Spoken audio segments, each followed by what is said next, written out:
This video is a walkthrough of the Chapter 8 quiz for Chemistry 121.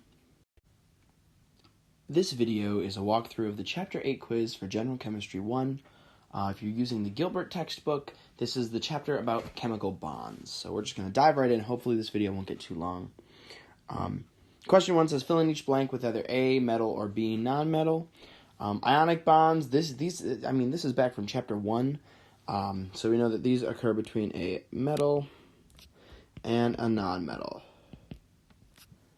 Okay, metal and non-metal, for example, sodium chloride, metal, sodium, non-metal, chloride, ionic bond. Covalent bond we didn't cover in Chapter 1. Please don't mistake covalent bonds for molecular bonds. They're not. Or molecular compounds. They're not. This is between two non-metals.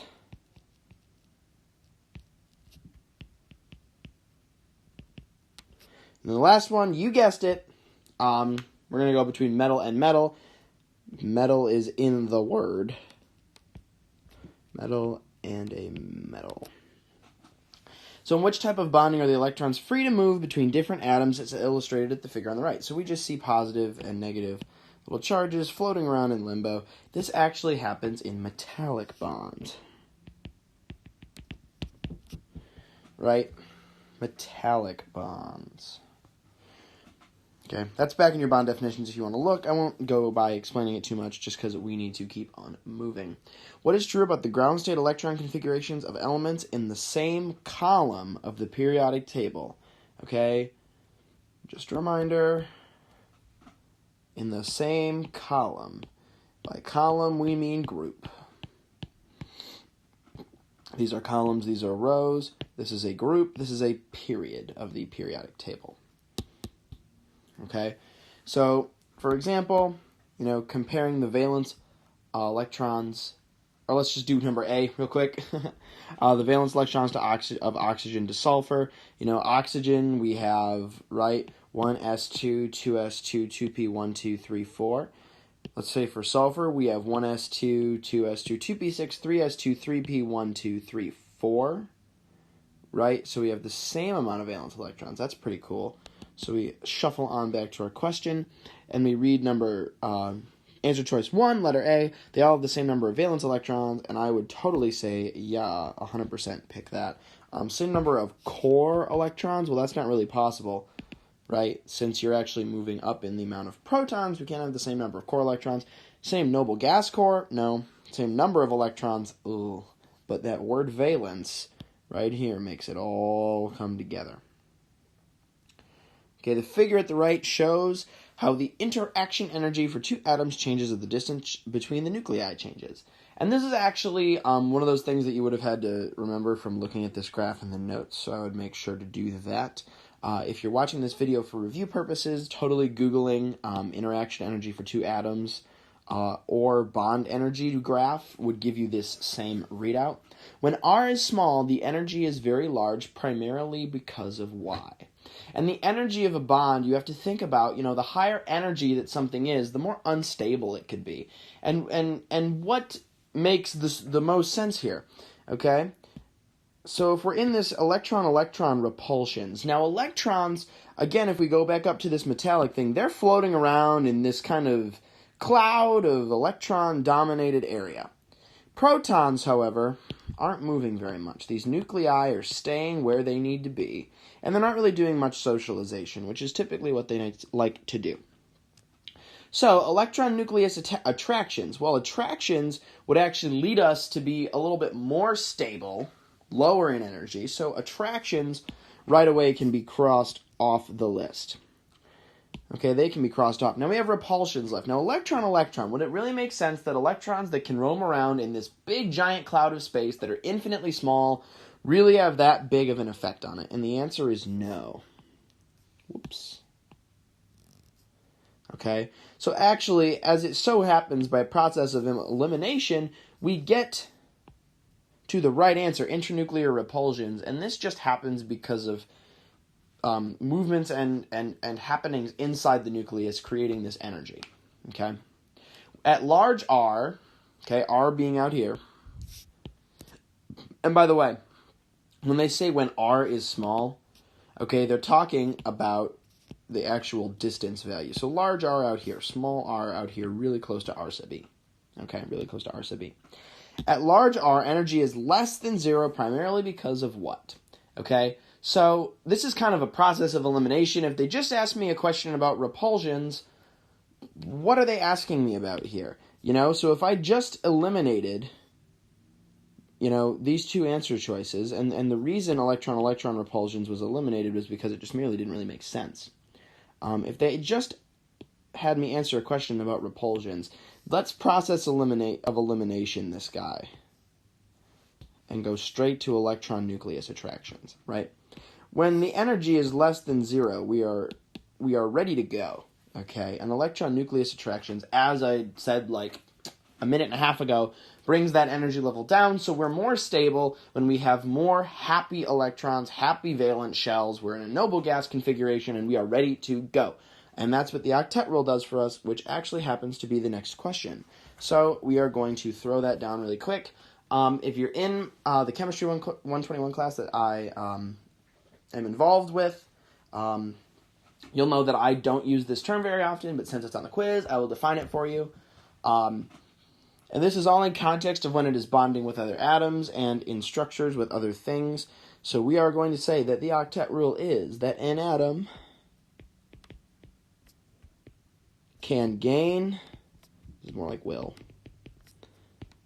lose, or share, and I'm going to put in parentheses, bonds count as, hold on, 2 electrons until it has 8 valence electrons. And what that means is a noble gas electron configuration.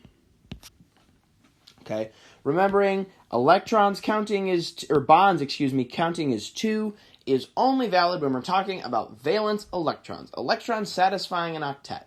Bonds count as 1 when we are looking at formal charge, which is something which we will do later in the video, so I will not confuse you with it now.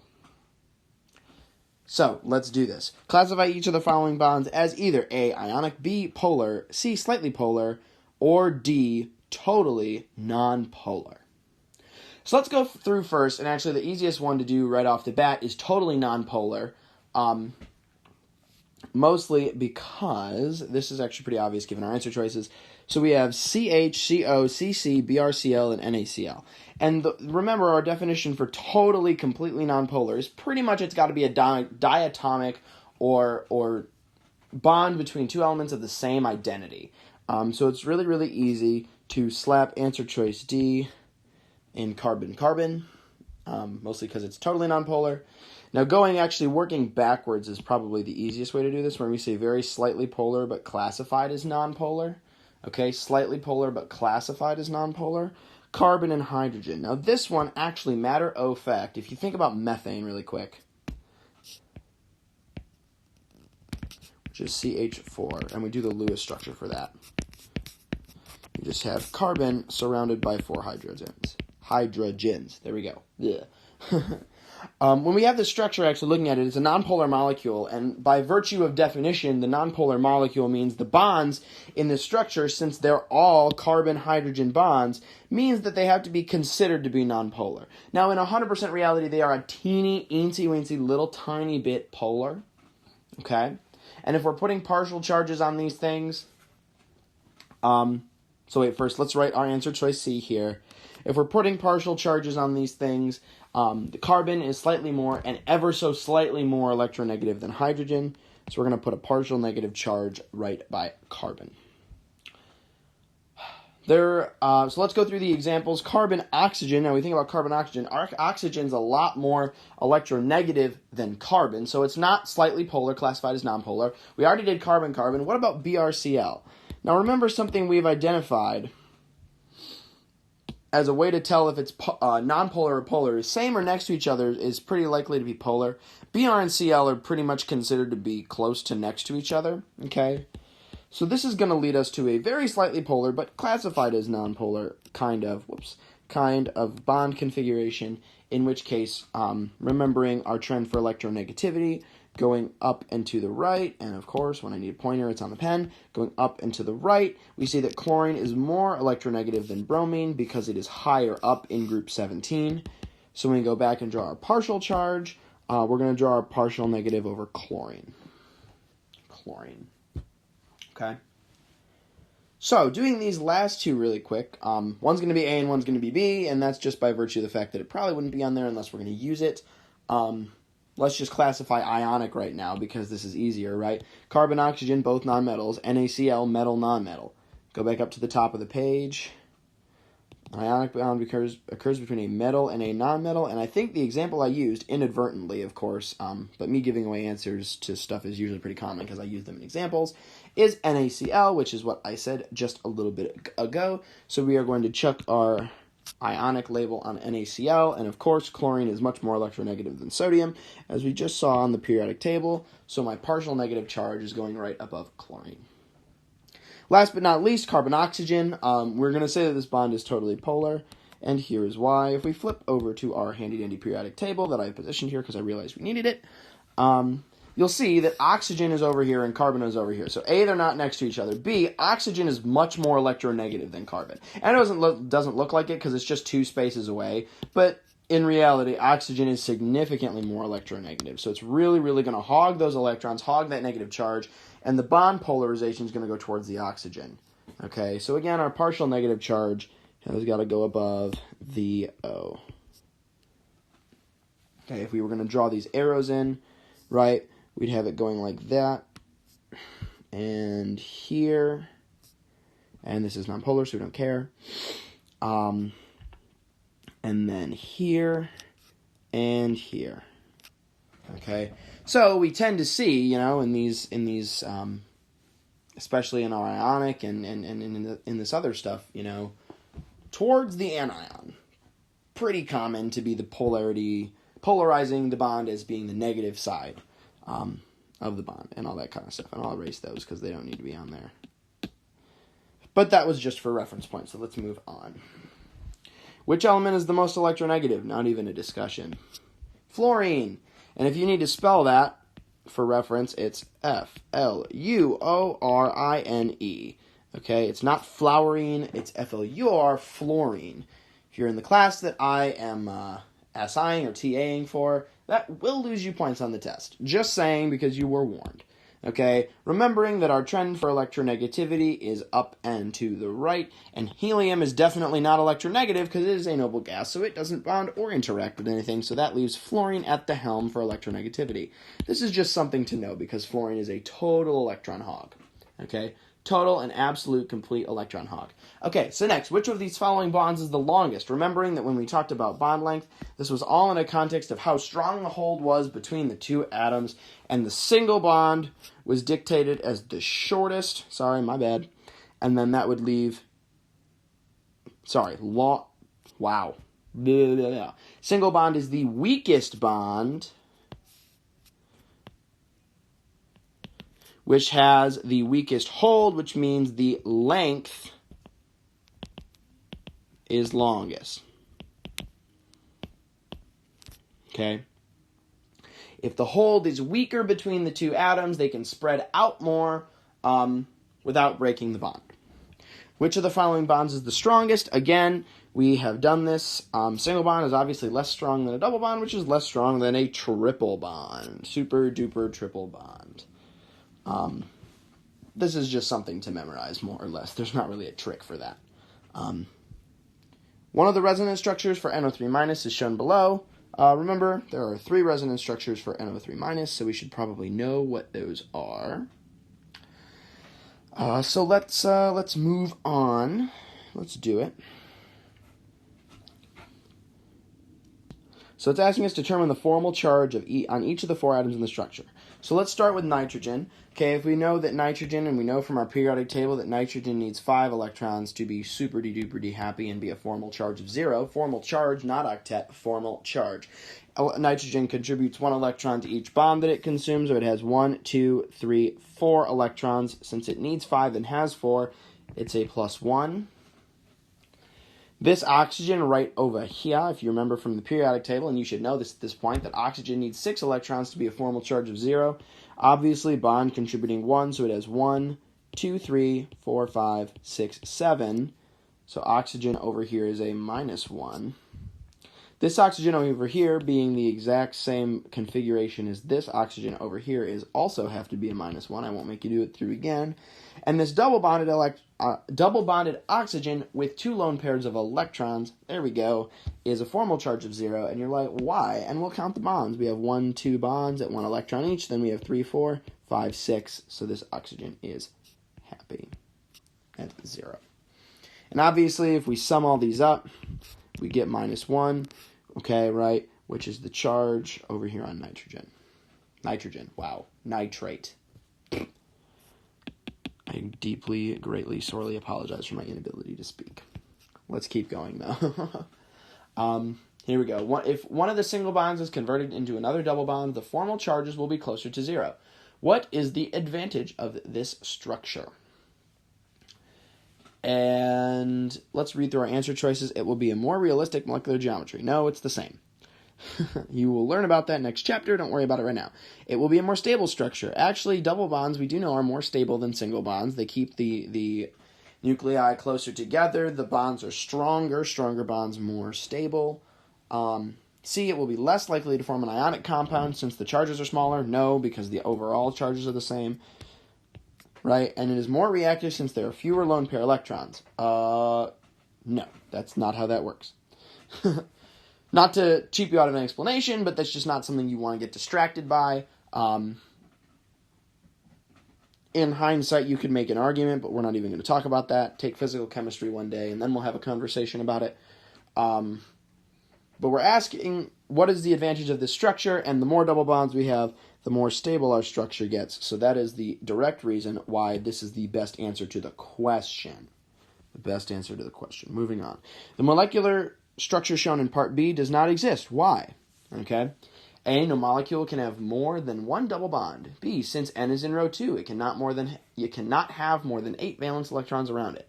C, since N is an odd-numbered column, it must be from either 1 or 3 double bonds, not 2.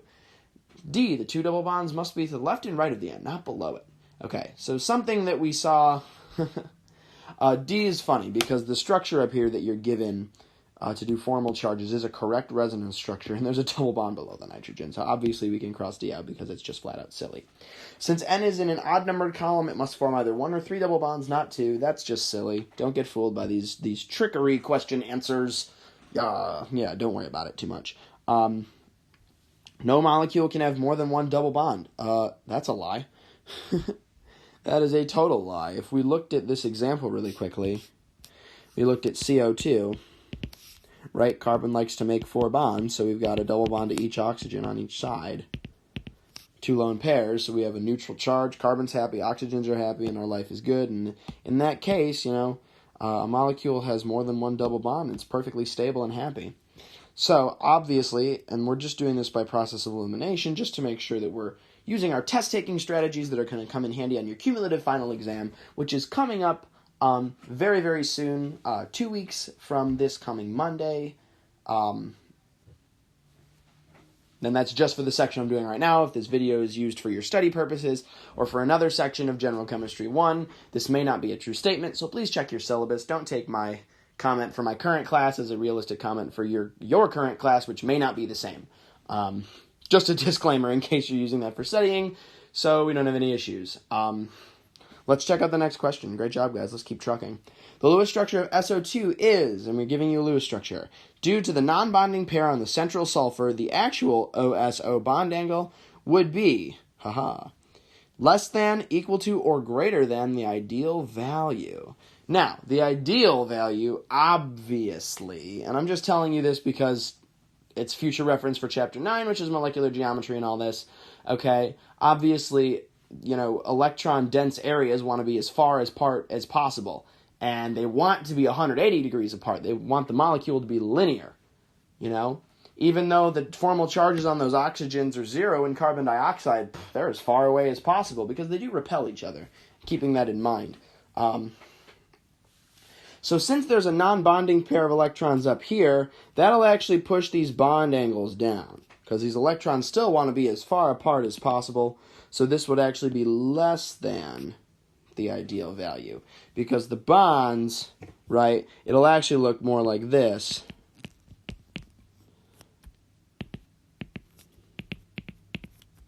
Because this lone pair of electrons is going to push these bond angles down, because it's got its own electron cloud up here, and that way this one has its one here, and this one has its one here. Okay, and then they're as equally spaced apart as possible, and that is a picture you'll see in Chapter 9 as well. So good reference for the coming future. Which one is the best interpretation of the two resonance structures of SO2? This was actually a question that was on your homework set for my current class. Again, if you're using this for review, I hope it was on there because this is a really important concept. But again, I don't run your life, nor do I run your teacher's life. But I hope this review is helping you. Sorry for my sarcasm, but it's kind of how I roll, so we're just going to keep going with it. But we're just going to skip right to the conceptual answer here, just to save you guys some time, because we're already at 21 minutes. Both SO bonds are equivalent and midway between being single and double bonds. And this is the answer because when we look here, if you theoretically think about the element spending the molecule spending half of its time here and half of its time here, this bond is a single bond sometimes plus a double bond sometimes over 3 total bonds, right? Over 2 total structures. Might be. Okay, so technically it's 3 over 2 bonds. This one's the same thing. Right? So if you think about each of them as being 1.5 of a total bond, right?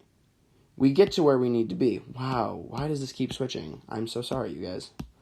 We'll recircle that for you, right? So if they're both equivalent and midway in strength is basically what we have to be at. And that's the conceptual barrier here, and we really have to grasp that one. Because that is why resonance structures exist, so we get the impression of what the bonds, or what each bond is kind of between. Is it between a single and a double and a triple? What are we working with here? And it helps us know the stability of our molecule as well. 12. How many bonds does a carbon always make when it is in a compound? 4. That is a memorize it kind of question. Use bond energies to estimate delta H for 2HH plus O double bond O yields 2HOH. So what I'm actually going to do is I'm going to draw this out above in the full reaction. So we have HH. I don't want to put a plus there. And HH plus O double bond O yields, right?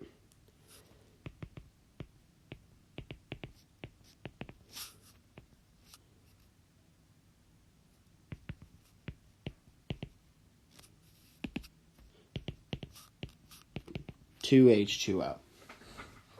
Okay, just because we're using our bond energies. So we're going to do, right, when we're doing these questions, right, remember that we are doing bonds broken minus bonds formed, right, equals our delta H reaction. You will have seen delta H in Chapter 5 with thermochem, and this is great review because this will come back on your final exam, which is cumulative, so it'll be on there. So, great review, awesome, I love it, right? So what are our bonds broken, right? I like to make a chart sometimes, and I'll do the bonds broken in red. Bonds broken, right? We have 1, 2 times hydrogen single bond, right? And we have 1 times oxygen double bond, right? As we are given hydrogen and oxygen here. Now, I know this next part may be a little bit confusing, so we're going to take this, just take a second to explain it. It's not telling you H2O, but it's telling you OH, okay? And there's a reason that that's happening, okay? When we're doing H2O, when we're breaking these bonds, right? And I'll do this in green. Green's kind of like formed, which is kind of like go. Red's kind of like broken, which is kind of like stop. Just to kind of color code and make our life a little bit easier, right? When I'm looking at these bonds, right, and I'm looking at water, this is not one whole bond, okay? There's an OH bond here, okay? That makes one. There's an OH bond here. That makes two, right? And that's one water molecule. There's an OH bond here, which gives me three. Now we're halfway done with our second one. This is an OH bond here, which is four, okay? So we are going to write, right, bonds formed, right, 4 times OH, right? And we're given OH right here. So now that we have our reaction written down, I like to just draw it out nice and big over here just so I can see, right, what I'm doing. And I'll write a little 1, 2, 3, and 4 just so we have them numbered. Okay? I'll keep those broken and formed labels in there. So when we do this, we're remembering that our delta H reaction equals bonds broken minus bonds formed. So it is going to be delta H reaction equals, right, 2 times our hydrogen, which is 436 kilojoules per mole. Your answer should have those units. Plus, because this is still a broken bond, right, 1 times, I'm not going to write the 1, 495 kilojoules per mole. And those are our bonds broken. Minus our bonds formed, which is going to be 4 times our 463 kilojoules per mole for our OH bonds, right? And when we do all that math, that comes out to being 1367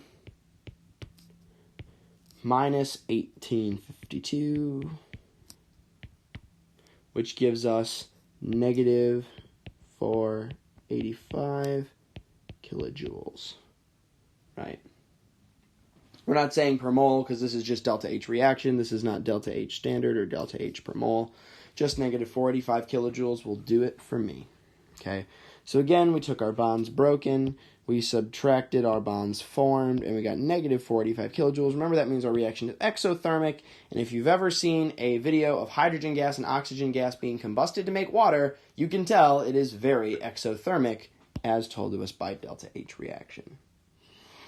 So, with that, let's do our favorite activity, Lewis structures. And these are something that I just caution you on. Remember, in some cases we will have resonance. Just heads up, don't chuck resonance in because you think you can. Remember to use your periodic table trends or the math subtraction method, whichever works the best for you. And do that till the cows come home, because if it works for you, I am not changing something that already does well. So with that, let's start ongoing. If I'm looking at PCl3, what I'm seeing first is that I've got a phosphorus as my central atom. Okay, and I'm going to put my phosphorus right there. I'm actually going to make my pen a hair bigger. And now we're going to go back. My phosphorus is going to go right here. Now if we go back to our periodic table really quick, we're going to see that phosphorus needs 5 electrons around it to be a formal charge of 0. Okay, we see that there's no charge on our molecule as a whole, so we're going to try our best to keep all of our formal charges at 0.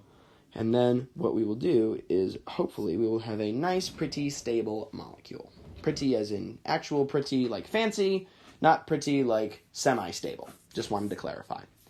So phosphorus likes to have 5 around it. I see that there are 3 chlorines, so I will put 3 chlorines around it. Right? And knowing that phosphorus, right, likes to have 5 electrons around it to have a formal charge of 0, as we see by the group number over here. Okay, I'm going to throw a lone pair of electrons on there. And you're like, why? And the answer is because chlorine is really, really electronegative. It's up here. It's pretty close in electronegativity up to these big players. Not fluorine. He's a cut above the rest. But all these guys up here, pretty darn electronegative. Phosphorus, not so much part of that bunch. So chlorine's always going to like to have that formal charge of 0. In other words, have 7 electrons surrounding it, and 8 if you count the 2 from the bond to have the octet. Okay? So chlorine actually is going to have 3 lone pairs around it in each setting. And if you do the math, you would figure out that now we have 0 electrons left, so that is the end of our structure for PCl3.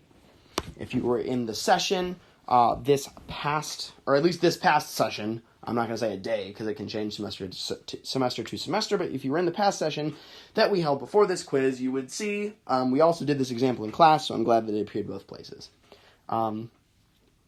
CS2, so the first thing that I'm seeing is that carbon is my central atom. I'm going to throw a carbon down here, bam, right there. Now I'm seeing it's S2, but I have a carbon, and my carbon is going to make 4 bonds, okay? Whether you think so or not, you can make that conclusion for yourself, but carbon's going to make 4 bonds. It is going to do it, okay? This is going to behave very, very similarly, if you haven't noticed, okay? CS2 is going to behave very similarly to CO2. And if you notice that pattern, that they're both from the same group on the periodic table, and I mean S and O, right? If they're both from the same group, okay, if they're both from the same group, then they're going to look the same in their molecular structure, right? So here's CO2.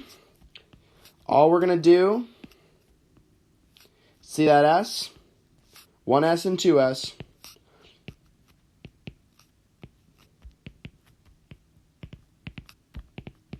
Done, right?